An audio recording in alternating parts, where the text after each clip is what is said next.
मीना जी, जो पिछले अनेक वर्षों से कृषि और कृषि से संबद्ध सिंचाई जैसे विषयों पर न केवल हिंडौन जिले में अपितु पूरे पूर्वी राजस्थान में अपने पुरुषार्थ, अपने प्रयास के बल पर लोगों के हृदय में स्थान बनाने में कामयाब हुए थे, आज ऐसे सामर्थ्यशाली व्यक्ति का भारतीय जनता पार्टी में प्रवेश हो रहा है। मित्रों, आज का दिन इसलिए भी सौभाग्यशाली है कि रामनिवास मीना जी ने जो एक आंदोलन राजस्थान की वर्तमान सरकार ईस्टर्न राजस्थान कैनाल प्रोजेक्ट के राजनीतिकरण को लेकर के जो षड्यंत्र कर रही थी, उस षड्यंत्र के विरुद्ध आवाज उठाते हुए पूरे पूर्वी राजस्थान के 13 जिलों में व्यापक कार्य किया है और इस काम के चलते हुए इनका नाम और पहचान पूरे पूर्वी राजस्थान में पानी वाले बाबा के नाम से बनी हुई है। अपने सामर्थ्य के आधार पर काम करते हुए इन्होंने कृषि क्षेत्र में भी किसानों की आवाज बनने का भी काम किया है। भारतीय किसान यूनियन के कार्यकर्ता के नाते काम करते हुए राष्ट्रीय कृषि और राजस्थान कृषि, इन दो विषयों को लेकर के लंबे समय तक इस क्षेत्र में काम किया है। आज रामनिवास मीना जी के भारतीय जनता पार्टी परिवार में सम्मिलित होने के साथ ही निश्चित रूप से पूर्वी राजस्थान में भारतीय जनता पार्टी की शक्ति में वृद्धि हुई है, भारतीय जनता पार्टी के सामर्थ्य में वृद्धि हुई है और इनके साथ जुड़ जाने के बाद में भारतीय जनता पार्टी की जीत की संभावनाएं, जो जीत अवश्यंभावी थी, वो जीत आज और अधिक दृढ़ से दृढ़ता हुई है। और रामनिवास जी के सम्मिलित होने के साथ ही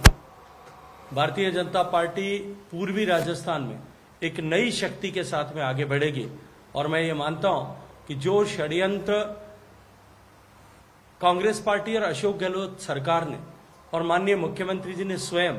ईआरसीपी को लेकर के किया था, उस ईस्टर्न राजस्थान कैनाल प्रोजेक्ट को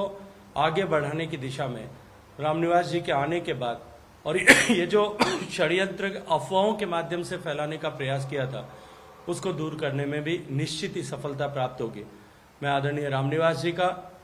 इस महत्वपूर्ण मौके पर जब पार्टी में प्रवेश हो रहा है, उस समय में मेरे साथ उपस्थित आदरणीय मंत्री श्री कैलाश चौधरी जी, आदरणीय महेंद्र जी, इन सब की तरफ से बहुत सारा स्वागत करता हूं, इनका अभिनंदन करता हूं। भारतीय जनता पार्टी के परिवार में सम्मिलित होने के समय मैं भारतीय जनता पार्टी राजस्थान परिवार के करोड़ से ज्यादा सदस्यों की तरफ से भी इनका अभिनंदन करते हुए, इनको आमंत्रित करते हुए परिवार में सम्मिलित करता हूं। आज का दिन निश्चित रूप से भारतीय जनता पार्टी के इतिहास में जब कभी भी लिखा जाएगा, तब एक मील के पत्थर के रूप में स्वर्णाक्षरों से अंकित होगा। बहुत सारी अभिनंदन और आभार। आइए।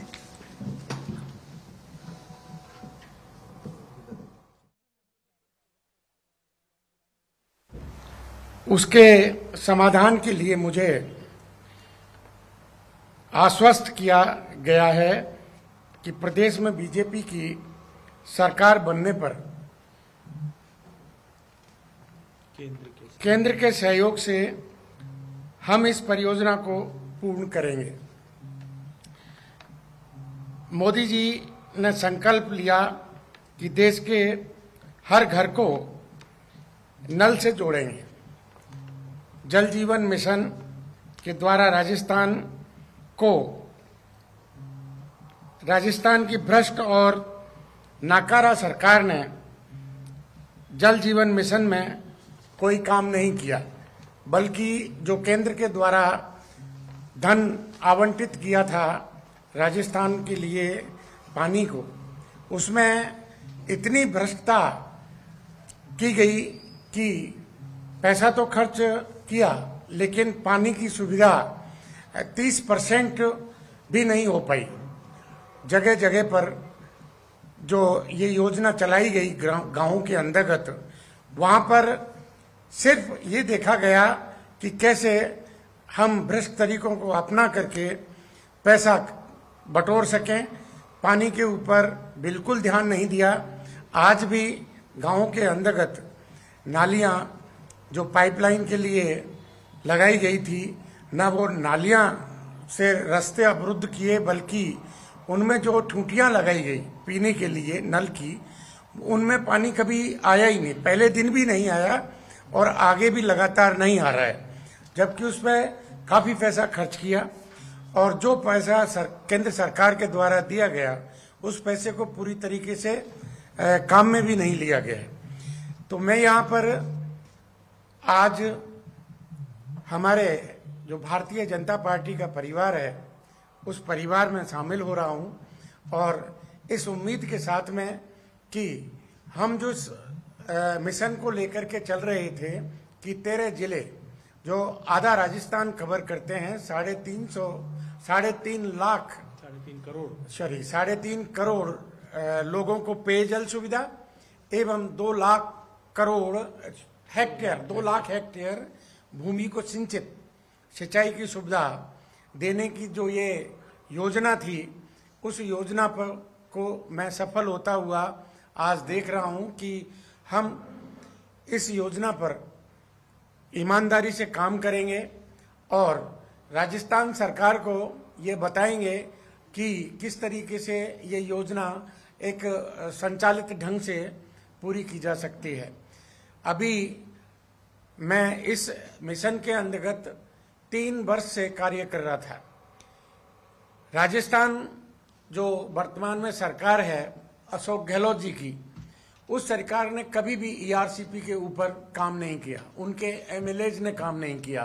कभी इस योजना को बढ़ावा नहीं दिया। और अब जब चुनाव आ गया है उस वक्त गहलोत जी जगह जगह पर सभाएं कर रहे हैं, रैली निकाल रहे हैं, ईआरसीपी की बात कर रहे हैं। ये सब झूठी और बेईमानी एक प्रचार है सिर्फ चुनाव के वास्ते, जबकि इस पर काम बिल्कुल नहीं किया गया। अब हम उम्मीद करते हैं कि केंद्र सरकार जो इस कार्य को अपने तरीके से आगे बढ़ाएगी और जो जिस प्रकार मुझे आश्वासन दिया गया है कि मिलकर के इस योजना को राज्य सरकार में हमारी जो